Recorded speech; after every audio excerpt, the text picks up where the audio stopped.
ئەمڕۆ لە شاری سلێمانی ڤیدیۆ میوزیکی کوردستان بڵاوکرایەوە لە مەراسیمێکدا کە لەلایەن ئەنجومەنی سندیکەی هونەرمەندانی کوردستان یەکێتی میوزیکارانی کوردستان مەراسیمی نمایشکردنی ڤیدیۆ میوزیکی کوردستانیان بڵاو کردەوە کە دانانی لەلایەن فەرهاد حەمەدساڵح و ژەنینی ئۆرکێسترای سیمفۆنی چیکەوە کە بێگومان لە مۆزەخانەی نیشتیمانی ئەمنە سوورەکە لە هۆڵی یەڵماجگونەی ئەم ڤیدیۆ کلیپە بڵاوکرایەوە. هاوکارمان ڕەوەند لەوێ ئامادە بوو و کۆمەڵێک لێدوانی لە مەراسیمەکەدا بۆ وەرگرتن بە ئێمەش بەیەکەوە بینەر و گوێبیستی لێدوانەکان بین.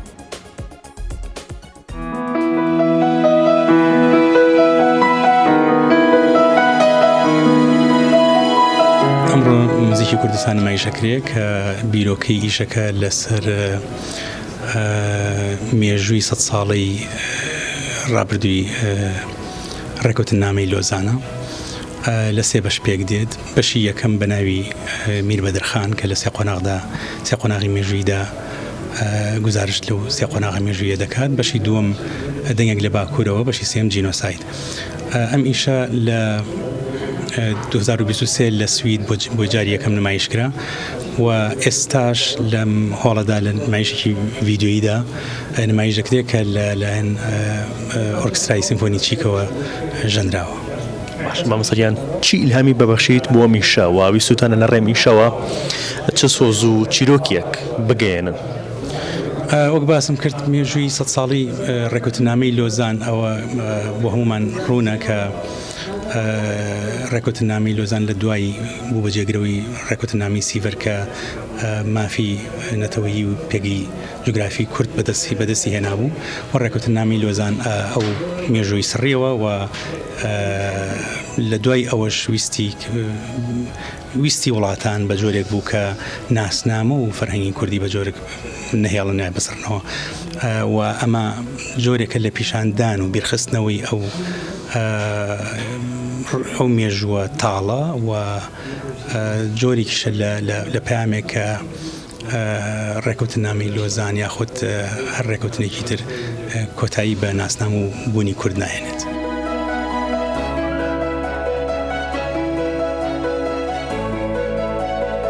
ئیشێتی موزیکارانی کوردستان کە سەر بە ئەنجومەنی باڵای سندیکای هونەرمەندانە بە پێزانیمان کرد بۆ ئەم کارە پشگیری کاک فەرهادکەین کە کاریشی کردووە لەبارەی موزیک و ڤیدۆوە.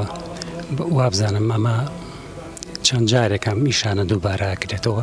ئێمەش بە پێویستمان زانی کە پشگیری ئەم کاک فەرهادە بکەین، ئیشێکی جوانی کردووە. جا لەگەڵ تیپی سیمفۆنی چیکە ئەم کارەی تۆمار کردووە، تێچوویەکی زۆریشی هەیە.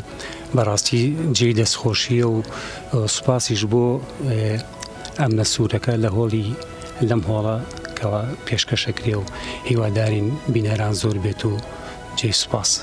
باشە، ئەم پارچە میوزیکە بە ناوی کوردستانەوە بۆ ئێوە وەکو هونەرمەندێک چی ئەگەێنێت؟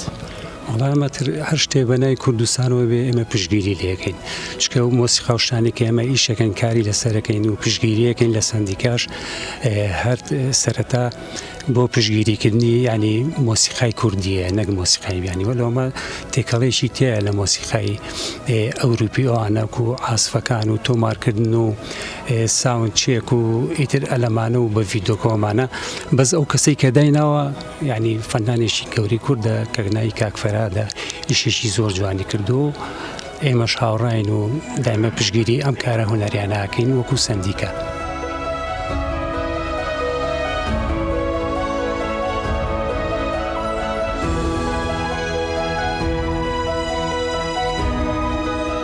بێگومان جالەیەکی کورد لە مۆسیقی لە هونەرمەندان لە دەرەوەی وڵات لە بوارە جدیەکانە خوێنەنێشێک لەوانە کە پەرەی بە خۆی داوە لێرەوە فەرهاد حەمەدساڵح هەر فەرهادە لەوێش پەرەی بە هونەر و دەست و پەنجە و کەمان و خەیاڵە جوانەکەی داوە. دیارە لە هەگوەکەیە کاری جوان هەیە.